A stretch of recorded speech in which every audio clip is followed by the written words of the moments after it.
You know Graybar for electrical parts, but there's one more thing you may not be thinking of us for that can help maximize your next project's total value.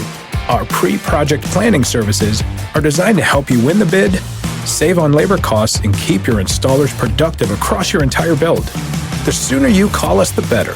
Because when we're there from the beginning, we can anticipate your needs and help you solve problems before they become problems. Yep, Graybar does that.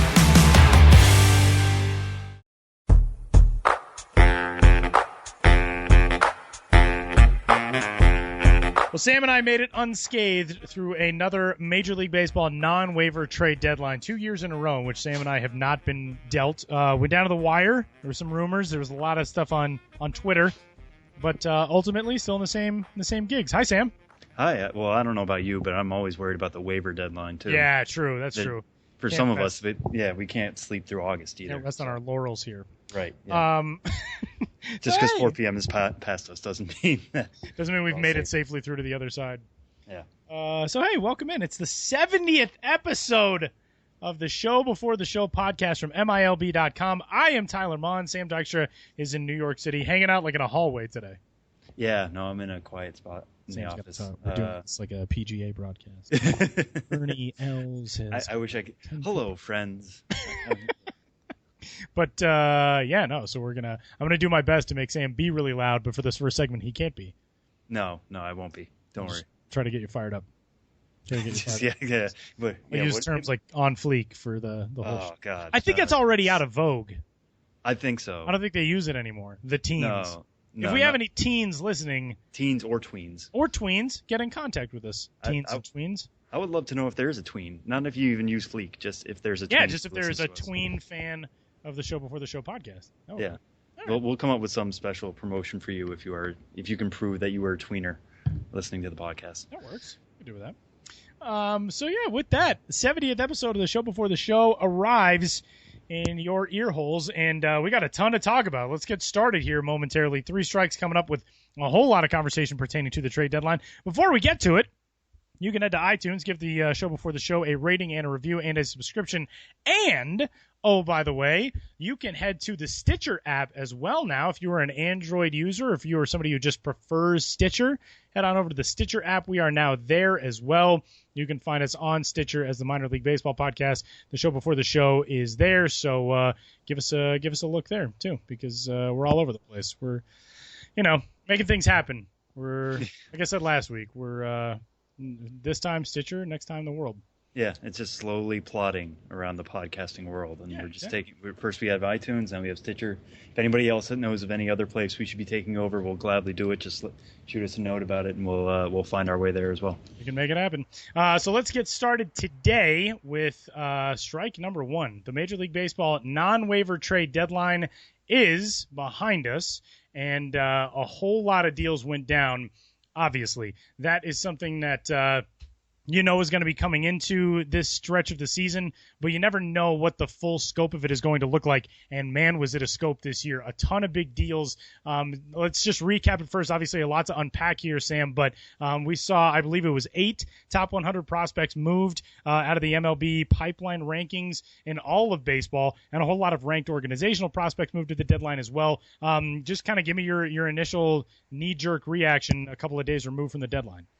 Yeah, well, the first thing that seems really interesting and noteworthy and just overall strange is that the Yankees are the winners of the trade deadline from our point of view, but not in a way that they traded for talent. I mean, we're so used to talking about the Yankees as a team that's building through free agency, signing, they win the offseason. That's what they do. They spend big money on contracts, and now they were shedding some of their, bigger players, in Carlos Beltran and Andrew Miller and Aroldis Chapman.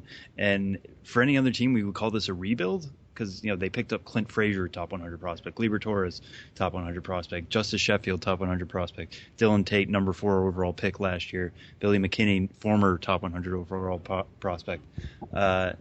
We would call this a rebuild. I mean, that's what we did for the Phillies, right? That's what we did for the Reds last offseason. It doesn't feel like we could ever use the word rebuild with the Yankees. So this is more of a retooling, I guess. But they decided they're not going to compete this year, or maybe they decided, these guys aren't necessary for us working down the stretch. turned Miller into some really, really good prospects, and Frazier and Sheffield. They turned a rental in Chapman into Gleyber Torres plus 3 other guys. And they turned Carlos Beltran into the number 4 overall pick last year, another guy who's just going to be a rental in Texas. So it feels strange to call the Yankees the winners in the way they sold, but that's kind of was my biggest takeaway about this is just the way that the Yankees system, it might be the best in the game right now, or it's certainly in the top 3. And we're just not used to talking about them in that way. Now, how they develop that talent, that's what we'll be paying attention to, this offseason going into next year, because it's difficult to say who's the last, real big Yankees prospect that's turned into somebody. I know Jesus Montero is on the lips of a lot of people, especially around this New York area, saying, he was supposed to be the next big thing. That didn't quite work out. So-and-so was supposed to be the next big thing. Luis Severino was supposed to be the next big thing. That didn't work out. So we'll see what this Yankees organization can do with these guys now. But, to be talking about them in this way is certainly strange from my point of view. It is, it's really amazing. I mean, the way, and Brian Cashman gave a quote shortly before the deadline was officially over, and said, "This is not the same chessboard that we played on when I started this job." I mean, that's how big drafting and development has become across the board in Major League Baseball. And when you see a team like the Yankees now hoarding prospects, arguably one of the deepest, one of the most talented systems in baseball now, and then you factor in that they're going to have a $200 million payroll on top of that, I wouldn't be so comfortable being a fan of any other AL East team for the next few years going forward, because there's a lot of talent in that system. A lot of it is really, really close. We're going to talk about some of that talent coming up on the show today. And on top of that, they're going to have a whole lot of flexibility to go out and continue to add to that talent as well. Yeah, well, that's the big question, right? Is they have this $200 million payroll, but they haven't really spent it well in the last couple of years. I mean, you're looking at A-Rod right now as a dead contract. Mark Teixeira looks like a dead contract. There's talks about them straight up releasing both of those guys, just buying them out and going from there. I mean, the Yankees can certainly do that. They can afford to pay these guys millions upon millions of dollars to just go away. But the Jacoby Ellsbury contract, he's not exactly living up to that. So Brian Cashman is a guy who's kind of change up the game plan right now. But looking at what they got, Clint Frazier definitely looks like he's an impact major leaguer in the outfield. Gleyber Torres, we'll see how he kind of shakes out at shortstop, whether he sticks at short, moves to second. Right now it's him and Jorge Mateo right there in the middle of the Class A advanced Tampa infield. So they turn assets into future assets, and now the development kicks in. Let's parse this out a little bit more. Sam's got a great Toolshed piece that is up on the site right now, which kind of goes through the winners and losers from a minor league farm system standpoint on the trade deadline. Everybody's got a column about who the winners and losers at the major league level are.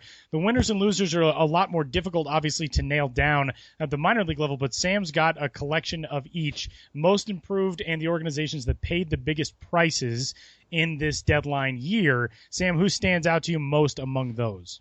Yeah, that's one thing I want to point out, too, is, I wrote a column last week, which was looking back on the 2015 deadline and saying, it's tough to do these flash winners and losers. So I don't necessarily like to put them in that way. I mean, it's a way to get clicks. It's a way to get everybody reading.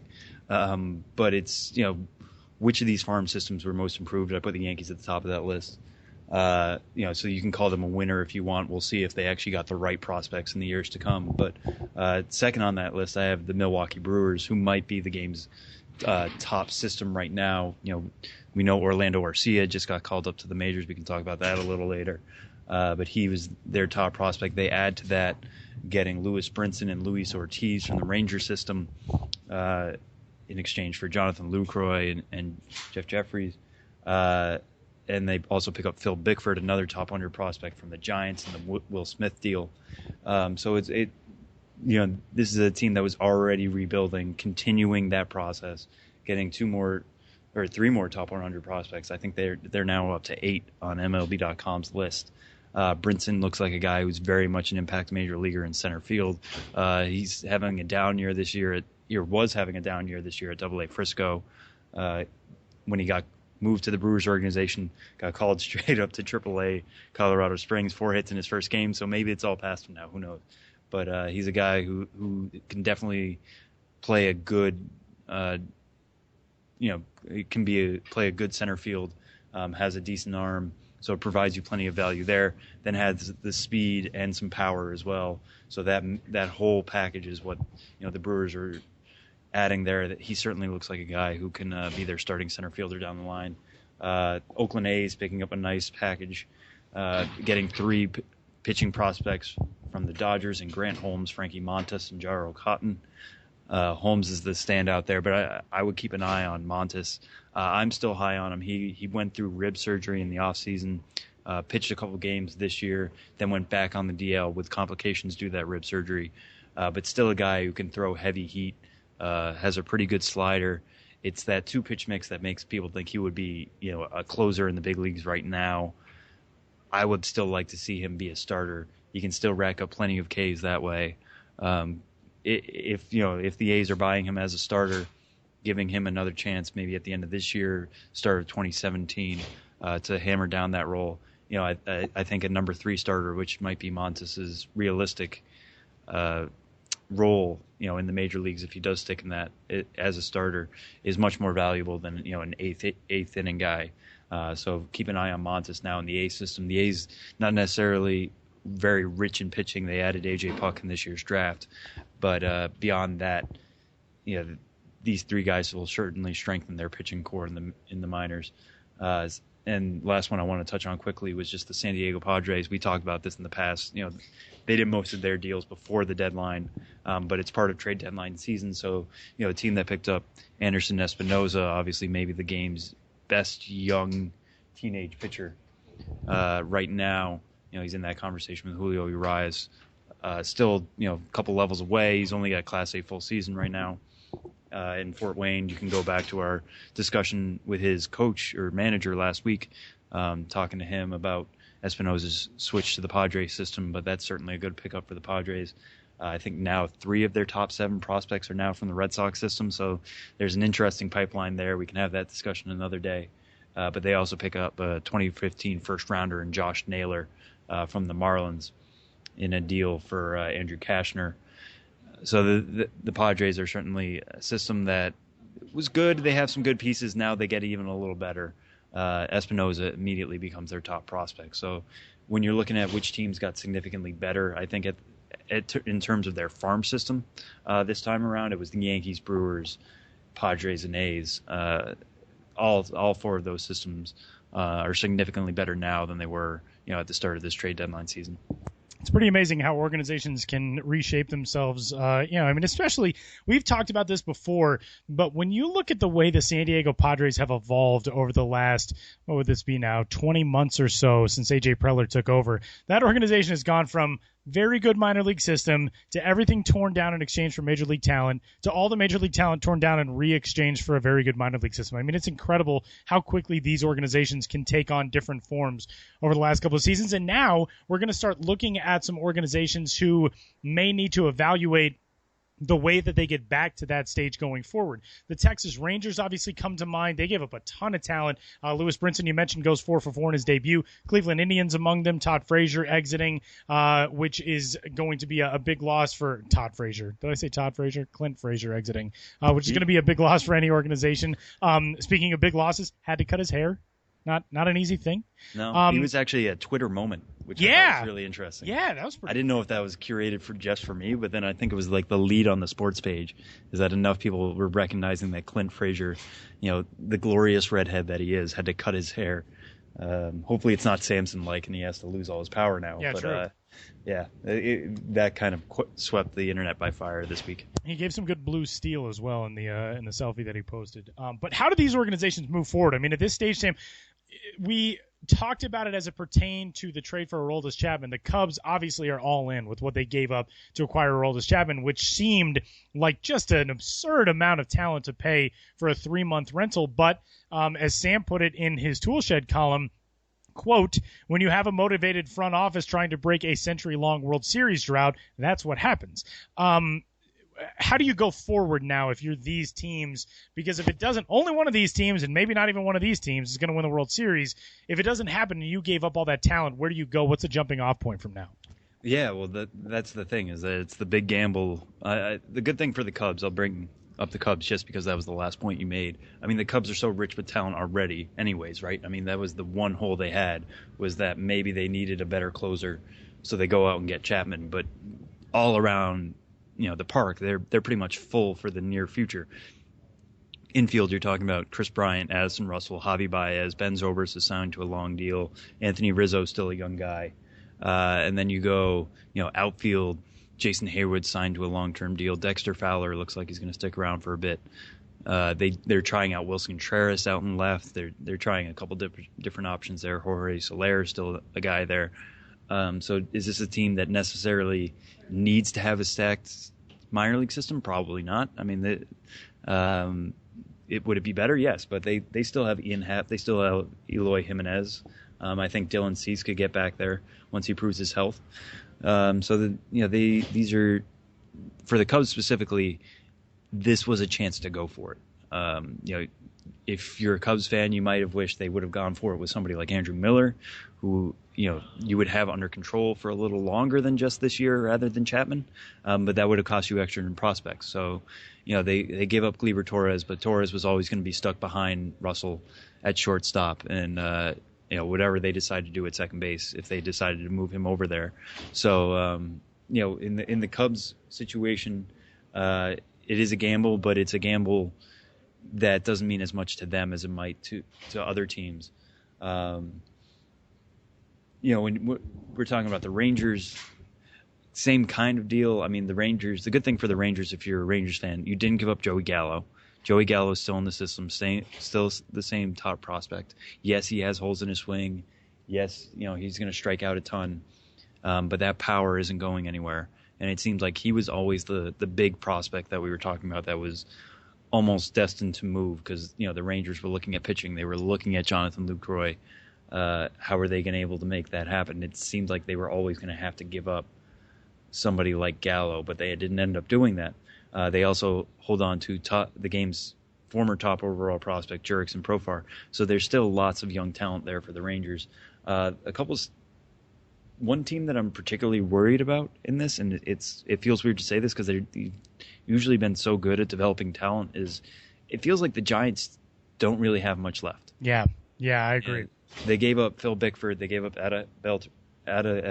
Adalberto Mejia. Apologies to Adalberto for not being able to say his name. Lucius Fox, not the shortstop from the Bahamas, not the Batman character. Not the Batman guy. Yeah, unfortunately. Too bad. I mean, if they traded the Batman guy, that'd be interesting. But yeah, the way it works out, Lucius Fox. I hear he has great tools. I don't know why they trade that away. That was like a joke Ben should have made. I know.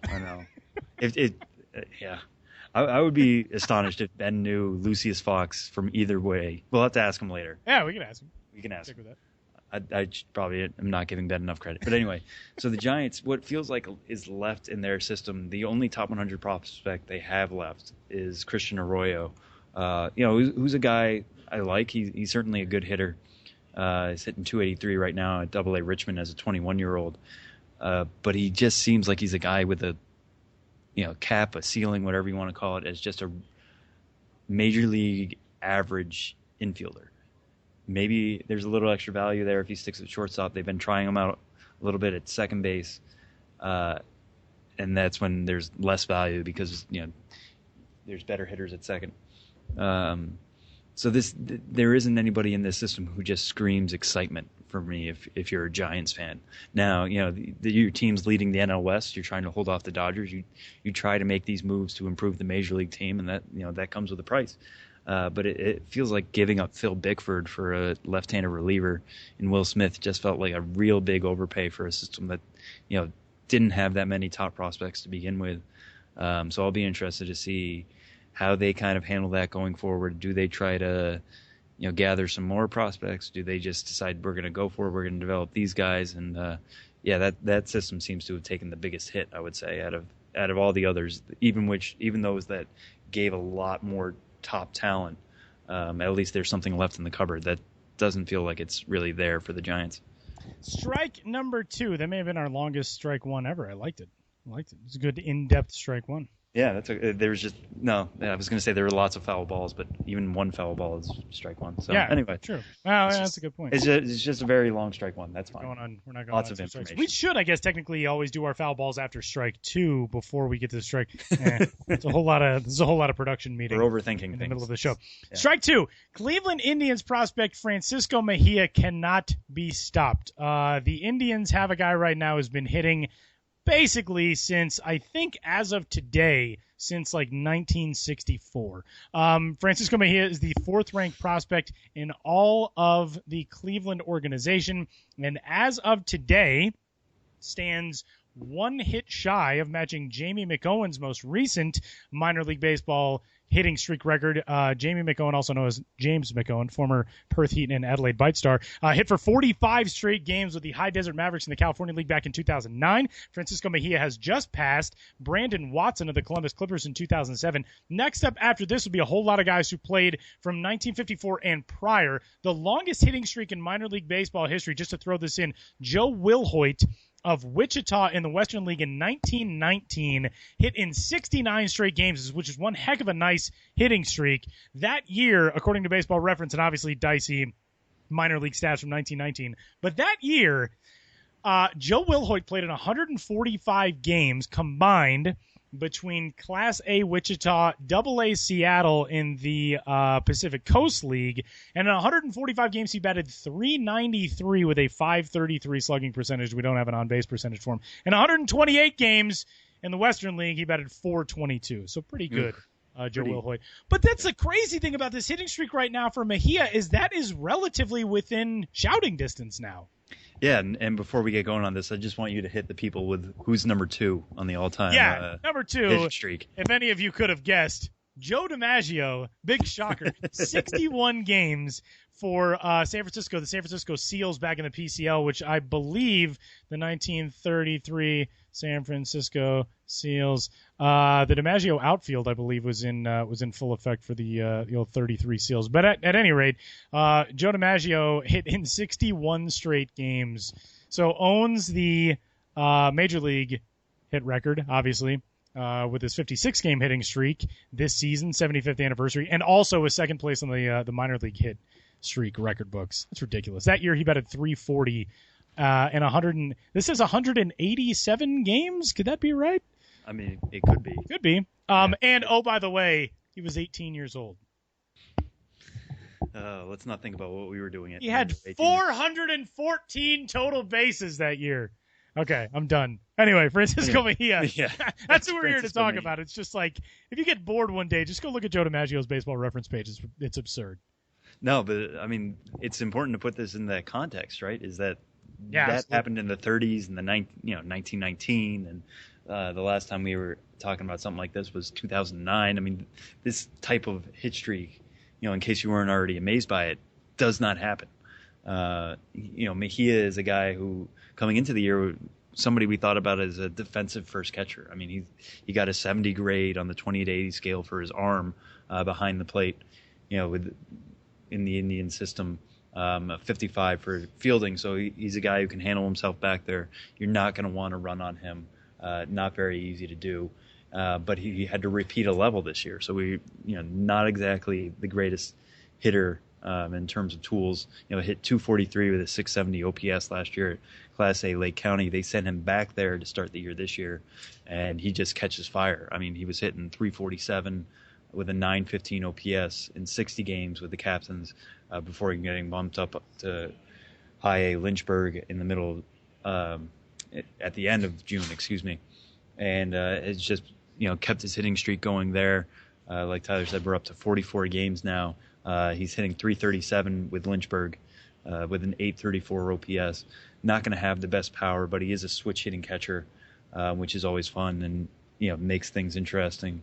This week's Carolina League Notebook is about that and his decision to start switch hitting, where he got it from. He got it from a manager.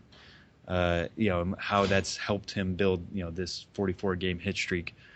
He's certainly a guy who I would put top 2 or 3 candidates for breakout prospect of the year. not necessarily a guy we were talking about as the best in an Indian system. Now he's one of the best catching prospects in all of baseball, just for both that defense, which is just as good as we thought it was at the beginning of the year, and now his hitting prowess is just off the charts. Still at the low levels, but it's certainly a promising start. This is what you want to see out of a guy repeating a level, and we'll see how far he goes. Francisco Mejia, because of the promotion, because of rest that he's gotten in the Lynchburg lineup from time to time, has not gone without a hit since May 25th with Class A Lake County. That was against Dayton. That was actually back-to-back hitless games for Francisco Mejia, and since then he has hit in every single game for over 2 months. So keep an eye on that. Now that we talked about it on the podcast, we'll probably ruin it, and we'll get angry tweets and emails from Indians fans. But we had to talk about it. Dude's amazing. It's incredible. I mean, even if he goes over 5 tonight with 5 strikeouts, I mean, that does not diminish what he has done on the season. It'll be a great story that hopefully we can write at some point, just about what it's like to come to the ballpark every day knowing you need a hit. I mean, guys do that anyways, but then when you add on 44-game hit streaks, I mean, what does that do to your psyche?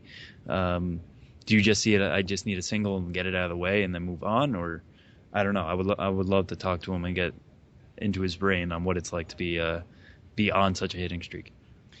Strike number 3, Sam. The Boston Red Sox are where we head next. And number 2 prospect, Andrew Benintendi, who was called up to make his major league debut in his first game, 0 for 2 with a strikeout, but still arrives on the scene with a whole lot of high expectations. This season combined between Class A Advanced Salem and Double A Portland in the Carolina and Eastern Leagues, respectively. 97 games, a slash line of 312, 378, 532. That's 910 overall. He's driven in 76 runs. He's only played for Portland for 63 games this season, but their RBI leader with 44 driven into the Double A level. A lot of really tantalizing tools for Andrew Benintendi, and a really exciting jolt of, an infusion of that young prospect talent into a team that's fighting in a division race.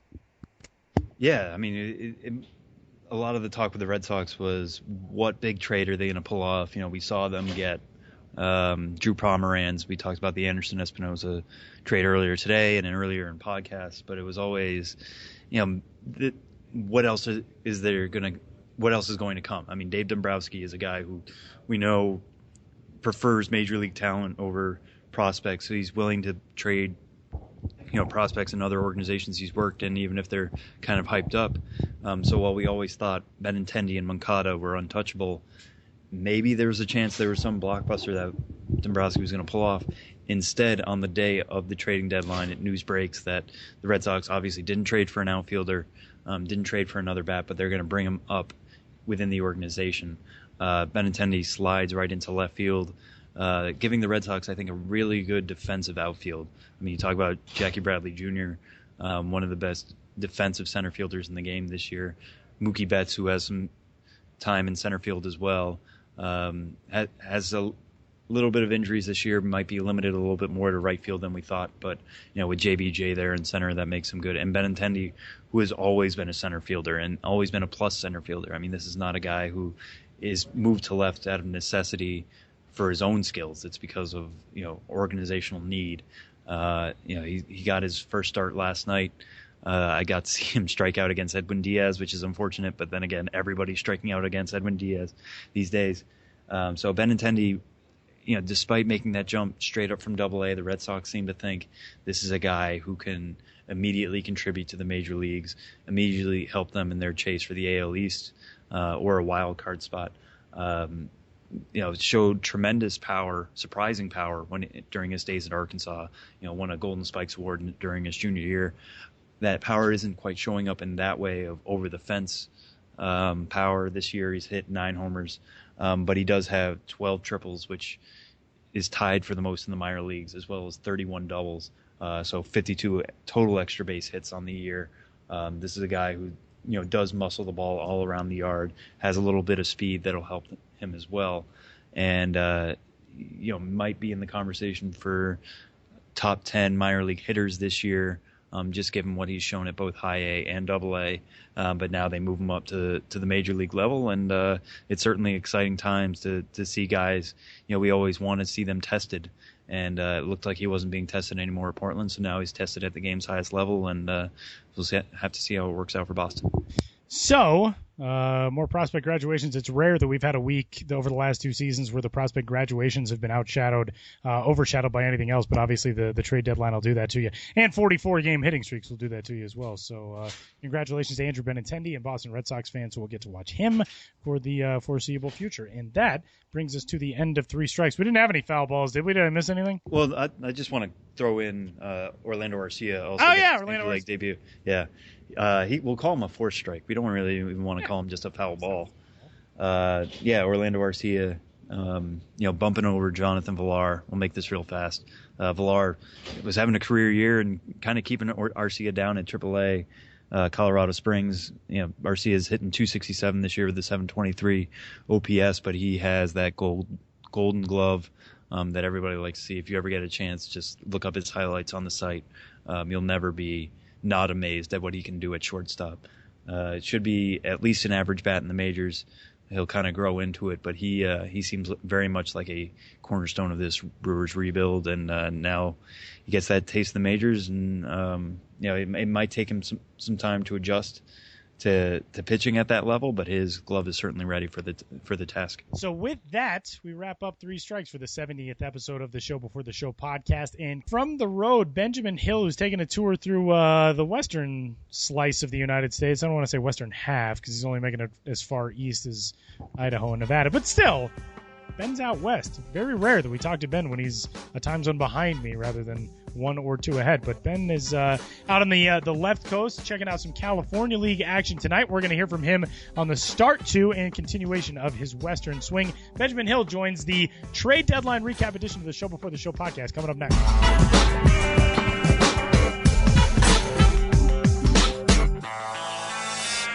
Watch the Stars of Tomorrow today on MILB TV. Before they made it to the show, stars like Mike Trout, Bryce Harper, and Chris Bryant were on MILB TV. Subscribe today to get more than 5,000 minor league games streamed live and on demand, including games from affiliates of all 30 major league clubs. Select All-Star and postseason games are also included. On the go? Watch on your iPhone, iPad, or iPod Touch with the free MILB First Pitch app. Visit MILB.tv for details.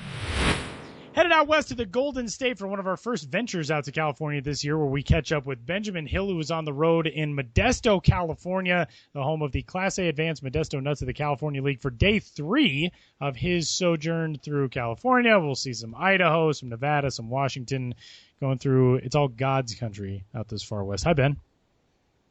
Hi, it's all God's country. It is. It's God's earth. This is God's green earth. It's the whole planet, the whole solar system. Yeah. Hey, welcome. How's California? It's good. It's God's country out here. I enjoy it. It's very hot in the Central Valley. But at night it is very cool, or not very cool, but it's comparatively cool to how hot it is during the day. And all things considered, it's pretty nice. I'm enjoying myself so far. Like with most trips, I feel like I've been on the road within hours. I feel like I've been on the road for days. So I have to remind myself that I just got out here late Sunday night, and it's only what day is it now? Wednesday? Wednesday. Wednesday. Yeah. It feels like I've been on the road forever, and this has been my whole life already.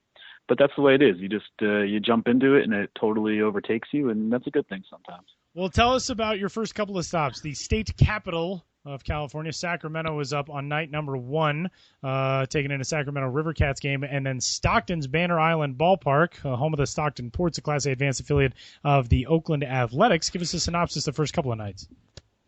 Yeah, I spent Monday with Sacramento, the River Cats. I've never been to Sacramento before, and that was one of the things in making this itinerary. I didn't make it west of Omaha last year, so I really wanted to hit the West Coast in 2016.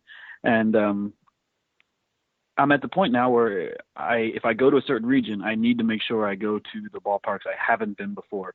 And in Northern California, that was Sacramento and San Jose. So this itinerary is dedicated to them to an extent, and that I needed to make sure I hit those 2 places. And I started off in Sacramento. And, as you guys know, Raleigh Field is the River Cats, since they opened in the late 90s, have been one of the top draws in minor league baseball. And that park still feels pretty new. definitely feels like it's of a piece with what you think of when you think of the 21st century minor league baseball experience, even though it was open in the late 90s. So I was there on a Monday night, so not the hugest crowd, but still probably 6,000 or 7,000 people, and beautiful weather, a cool breeze, views of the Sacramento skyline beyond right field, and a very nice ballpark, and a team that's done well for a lot of years now and has been one of the premier organizations in Pacific Coast League and AAA baseball. And why has it done so well? Is it something about the park, or is it just, Sacramento is a big city? I mean, it's a major sports town, at least in one aspect. They have the Kings there, but what makes Sacramento so successful, and what were you able to see about that success on Monday? Well, yeah, I think it's a fairly large market. They have a lot to draw from, and that's always a huge part of it. But as we see, in other large markets in minor league baseball, don't necessarily draw well for a variety of factors, whether it's a ballpark, or there's too many other entertainment options, or there's a more transient or a population that doesn't really have hometown roots or pay attention.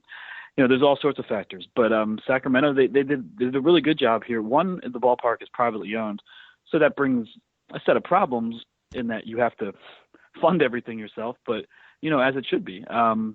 They are able to control their destinies a bit more than other clubs.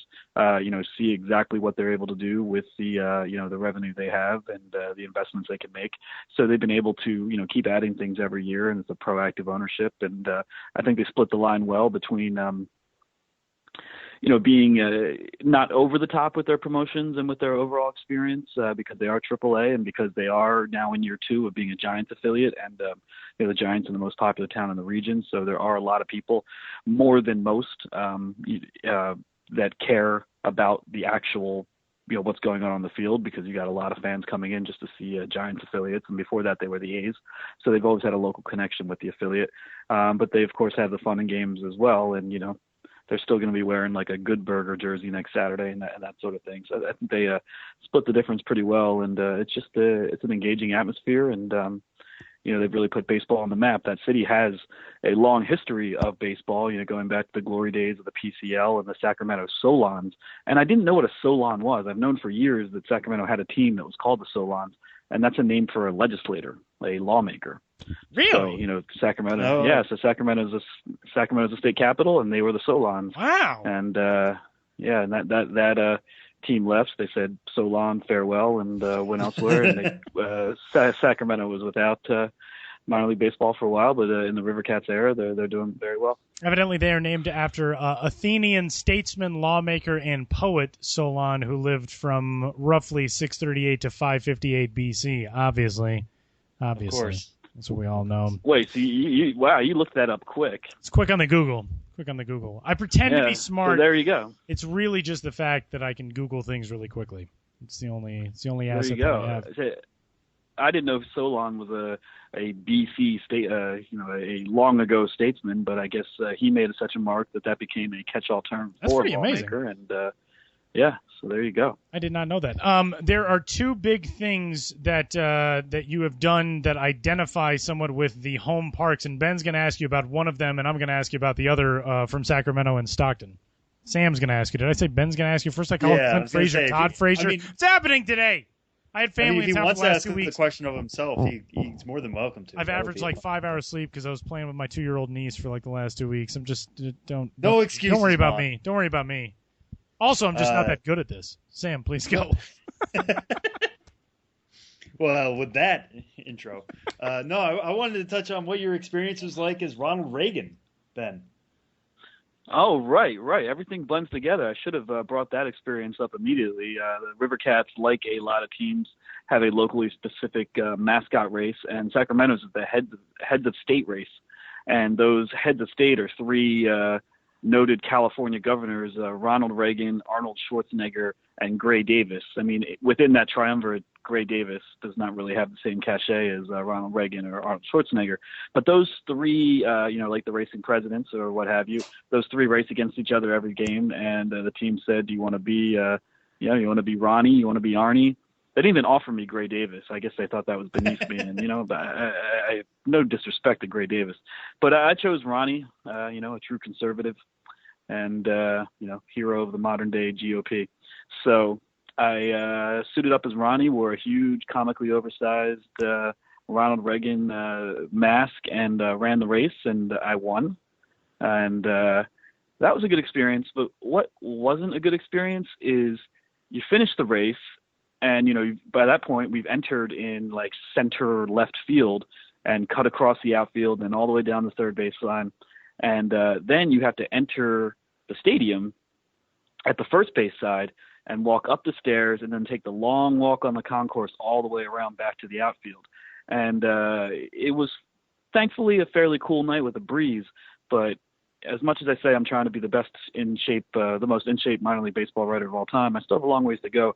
And I was a little winded after the race, and then I just have this big head, and I'm just feeling sweating through it, and I'm going up the stairs, and people are, touching me and asking for pictures, and me and my fellow heads of state are posing for pictures, and it just seemed like this little walk to the area where I could take off the mask was taking forever. And I started to think, like, one of these days I'm going to participate in something like this and literally not be able to take it and have to rip off my head in front of terrified, children and fans and traumatize them, or just pass out. And then they have to see a dead, racing mascot on the concourse. And I have to be careful. I want to say yes to everything, but I was thinking, man, if it was a little more crowded and more fans were interrupting us, or if it was a little hotter, I really might, freak out and lose it in this thing. So, lesson learned. And of course, when someone asks me to do it again, I'll say yes. And the lesson won't truly be learned until something horrible happens, because that's the way I roll. So often we have to kind of peel back the curtain to like, oh yeah, I mean, it's fun, it's minor league baseball, whatever. But really,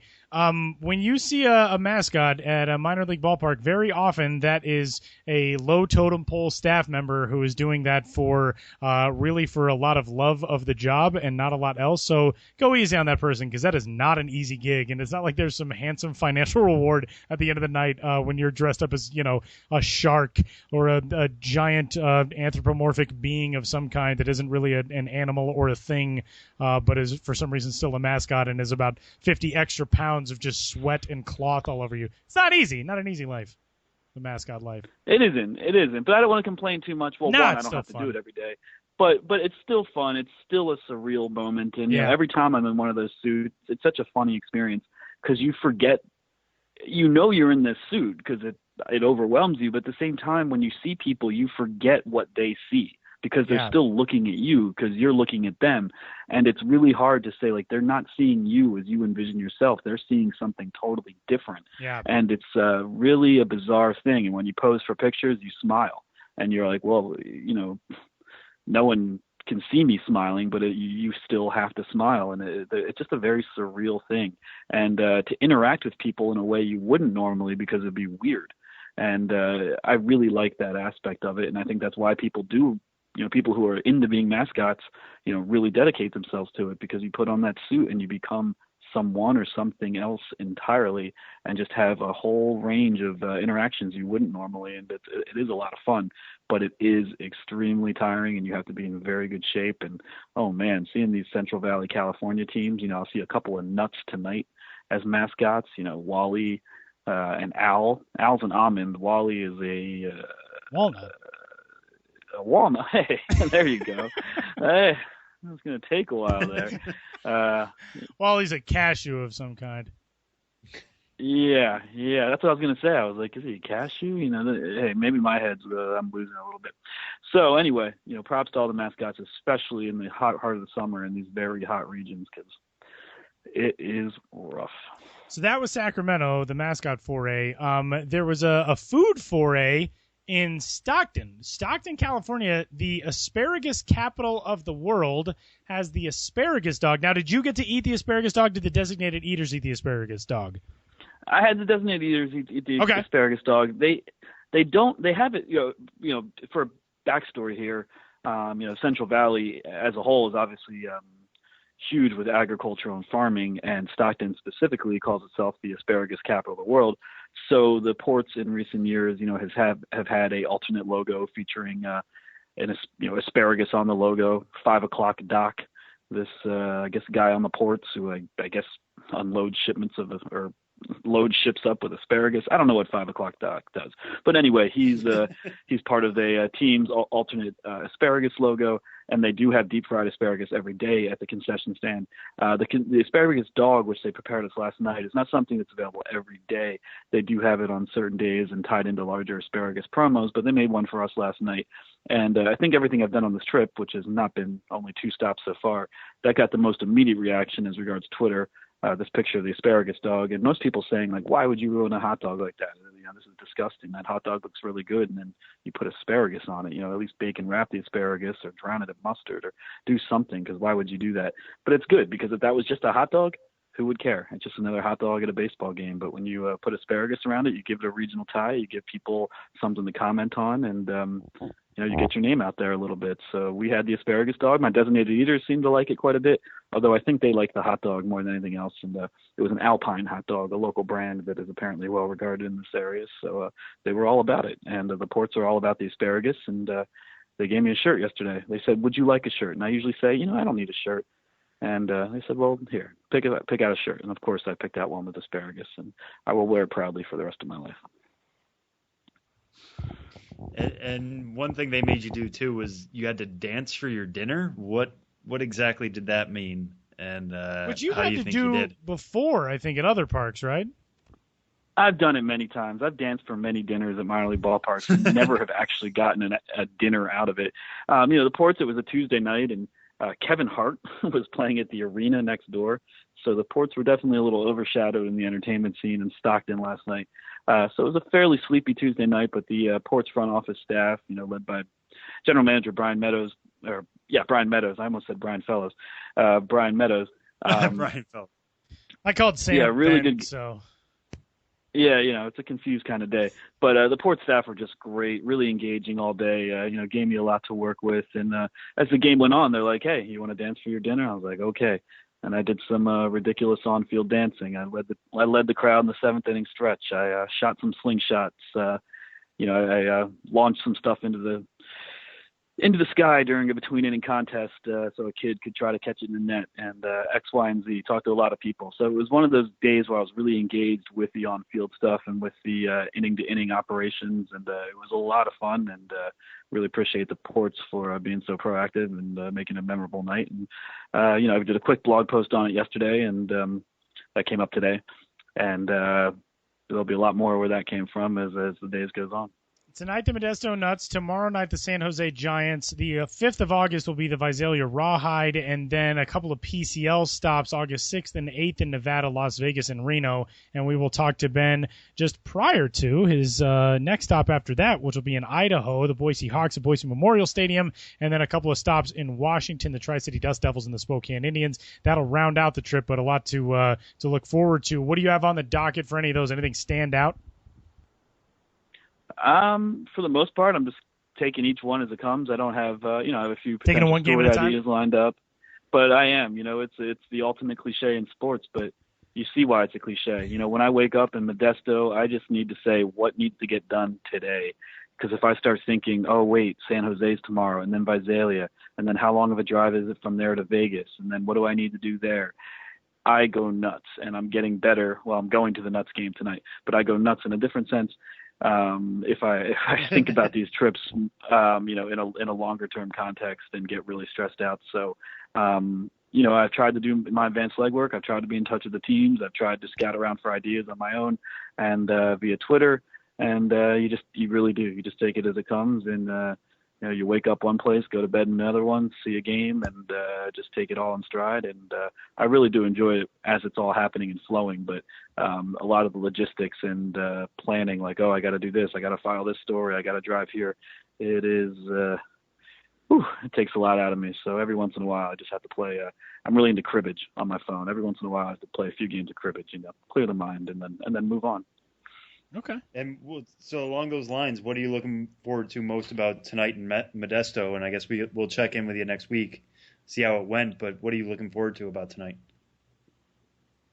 Tonight in Modesto, I think the food stuff will be interesting. I had some fun. I was there only 3 years ago and had some fun with the food there.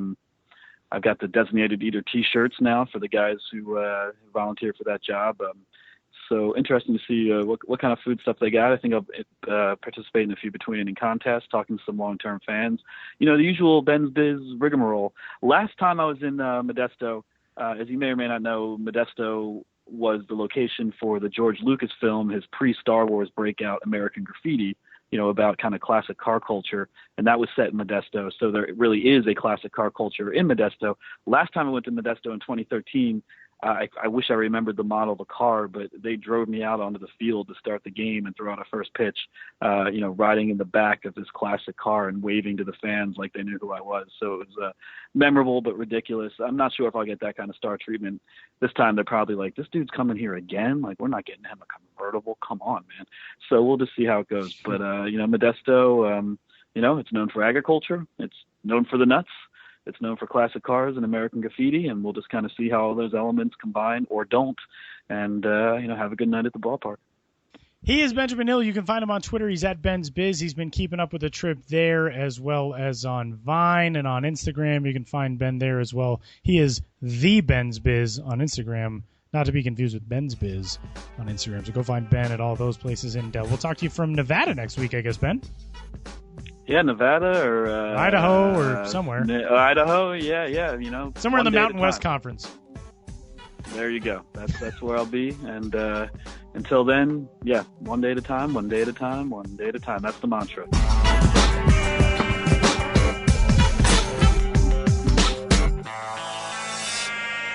Benjamin Hill on the road through California all this weekend and next week. He'll be in Idaho, he'll be in Nevada, he'll be in Washington. Keep in touch with that. Like we said, all over social media. Ben's got good stuff there. And we're finishing up this week's edition, the 70th episode of the Show Before the Show podcast, wrapping up our trade deadline recap. And a lot of those guys are going to be on the minds of those of us who are MILB.TV nerds. Sam, who are you keeping an eye on now that we're in this post-deadline world in which we inhabit?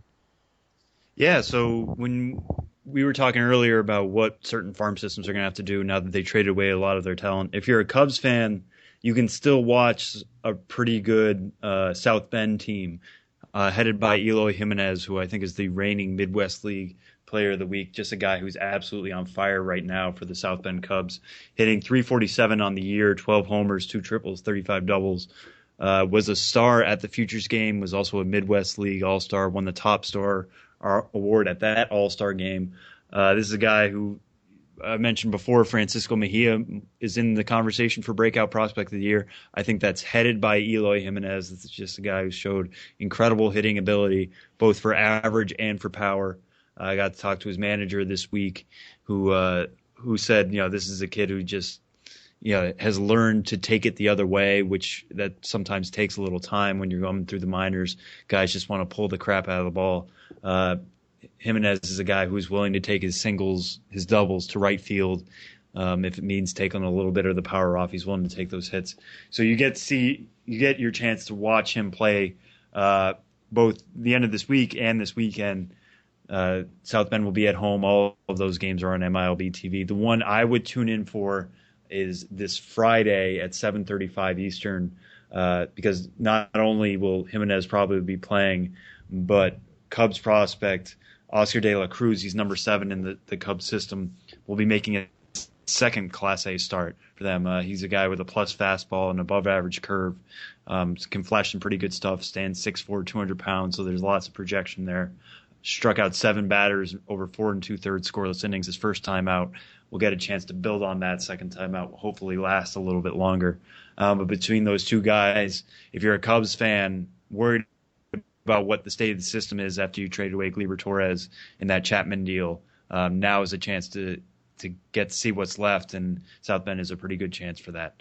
What are you going to keep an eye on for, Tyler? I'm going to go somewhat of a different route this time around. I was going to say, one of the guys who I'm really excited to see what he can do, especially where he landed, is Lewis Brinson. Goes 4.4 in his debut. He's obviously in a very offensive spot in Colorado Springs. But I'm going to go a different route and keep an eye on the Oklahoma City Dodgers and outfielder Yasiel Puig, who was sent down to Oklahoma City, obviously right after the deadline. Puig is still, when he is healthy and when he is on, arguably the most exciting player in baseball. Is he a prospect? No, he's not a prospect in the traditional sense, but this is a guy who's way too talented to not be helping somebody at the major league level. And I think when you see a talent like that come down to the minor leagues and really be confronted with, it's somewhat of an existential baseball moment, I have a feeling there are some really big things lying ahead for him. And that Oklahoma City roster is still really, really exciting with a lot of really talented pieces too. Oklahoma City is home this weekend hosting Round Rock, but there's a lot of really good talent still on that team as well. James Ramsey is in that outfield. We've seen some good talent already pass through there. The pitching staff obviously is very, very talented. Jose De Leon is still there. Ross Stripling has been really good. Julio Urias we've seen so many times and talked about so many times this season. So that team has had a lot of really good profiles move through. He's just a very interesting dimension that kind of changes up the feel of a MILB TV game or a series of games for this weekend. So going non-traditional, Sam. I'm going with Puig. Love me some Puig. Love him. We are a baseball podcast. I mean, we have to bring up Yasiel Puig at some point in our podcasting. And the fact that he is now within our realm in the minors, it makes that a perfect excuse to bring him up. You're right. I mean, I was listening to Vin Scully earlier, and every time I think of Puig, I think of him calling him the wild horse. And now that we get to see that on an MILB TV feed, and if you're a person in the LA area, you have DirecTV, you can't watch Dodgers games anyways, this might be your chance to see Puig. Who knows? So yeah, I definitely like that pick. It's a little off the wall where we tend to focus a little too much on prospects, maybe at times, but yeah, Puig is definitely somebody who you want to see before he shows up in your highlight reels the next day. So that will finish things up for episode number 70 of the Show Before the Show podcast. Get in touch with us. Sam's on Twitter. He is at Sam Dykstra, MILB. Minor League Baseball is at MILB. I am at Tyler Mon. You can also get in touch with us on the old email machine, podcast@MILB.com. Tweet us your questions, your thoughts, your comments, your concerns. You can email them as well. Before I say anybody else's name wrong or do whatever else I've done this week, I think we're going to wrap this episode up. But big thanks for tuning in. Big thanks to Ben, who's on the road again. You can follow him. He's at Ben's Biz. And, enjoy your trade deadline acquisitions for those of you who got shiny new presents. Have fun with them. We'll talk to you next week.